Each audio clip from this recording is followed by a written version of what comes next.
Today I'm gonna explain to you the cosmological argument for God's existence. Yay! This argument, as I've been studying more and more throughout the years, is, I think, one of, if not the most overpowered argument for God's existence. Because every time you make an objection to this argument, which you can definitely think of some objections, you can assume the objection to be true, whether or not it even is true, and the answer you find at the end is still God. Wow!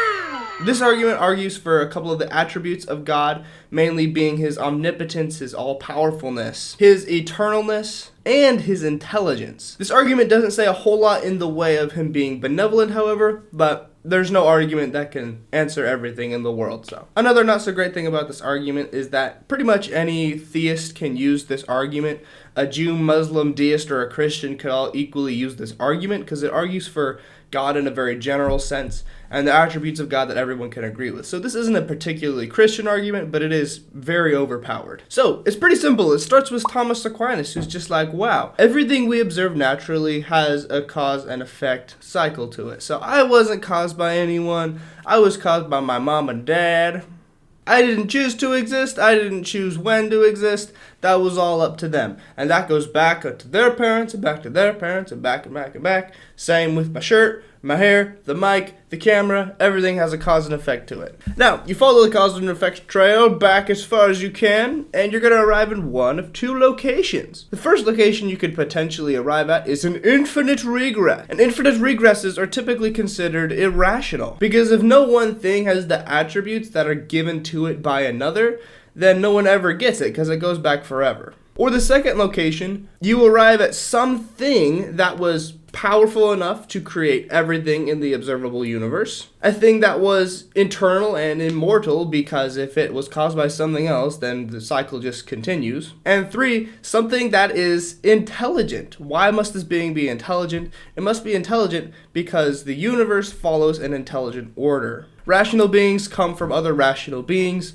Order comes from order. Intelligence does not come from stupidity. So whatever created our universe is massively powerful, the most powerful thing that could possibly exist, completely eternal, existing forever, and intelligent. So it didn't create the universe by accident. Now those are 3 of the attributes of God, because God is defined as that which no greater thing can be conceived, which means God is the greatest in any category. Whatever the greatest is, football, being nice, guitar, God is the greatest at all of them. And there is no greater being that could possibly exist than the eternal being, the all-powerful being, and the all-intelligent being. Now the objections to the cosmological argument is where it gets fun. My favorite one is just a very simple one. It's the first thought that comes to mind, and I get it everywhere in the YouTube comments. It's, well, then who created God? That's a good question, but it's just slightly misunderstanding the argument. You see, if God was created by someone else, would he then be the most powerful being in existence? No, because the slightly bigger Giga-God created him, and he was the most powerful. And thus, by our definition, Giga-God is God. So asking who created God is a little bit silly of a question, because it just extends our cause and effect cycle by one more step. Because whoever did create God, whoever is the eternal being, whoever is the most powerful being, the most intelligent being, is God. Another one that I hear a little less often, but it's no less intelligent, is what if the universe has just always existed? And so the universe was in no need of a creator. And this is where it gets fun. So let's assume that the objection is true. Let's assume that the universe has always existed. But now we have to look at the attributes of the universe. 1, it's existed for all eternity. It's eternal. Second attribute, it's enormously powerful because within itself it created everything, including all of our life, all of our intelligence, and the entirety of the observable universe. And 3, because again, intelligence can't come from stupidity. The universe created not randomness, not chaos, it created order. So the universe, if this is true, is intelligent. And if you'll notice what happened there, all the attributes of the universe lined up exactly with the attributes of God from earlier. So who is the universe? The universe is God, if we assume the objection to be true. We went down one trail trying to run away from him, and we ran right back into him. The next argument is a fun one. It's existence must exist before God can exist. And to make that a little bit more simple, I'll use this analogy. So this argument is to say, like, you need a box to be in before you can do something in the box. And again, I don't even know if that's necessarily true, but let's assume it to be true. Let's assume that God had to exist inside a box before he could do anything within the box like create the known universe. So what are the attributes of our box or existence?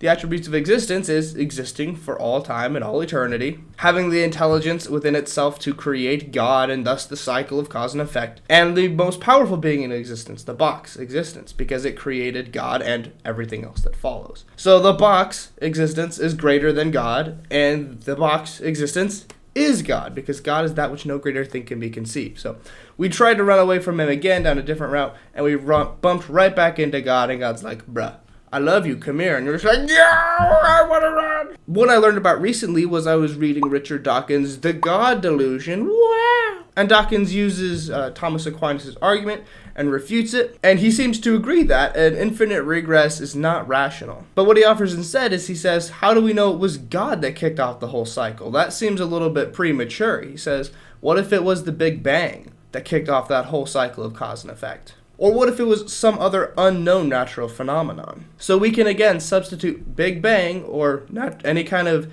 phenomenon that we have not yet discovered, and then we just have to list its attributes. Intelligent enough to create all intelligent life, powerful enough to create literally everything, and the Big Bang would have had the potential to be doing all of this from all of eternity. And that's not even to ask the question, where do those things that started the Big Bang come from? And we start another loop of cause and effect until we have to end at some kind of being who's powerful enough, eternal enough, and intelligent enough to do it all. So boom, there you go. There's the cosmological argument explained as simply as possible while addressing all of the bigger objections. If you have a new one, drop it in the comments. Let's see what you got. This argument, compared to all other arguments for God, seems to be one of, if not the strongest one.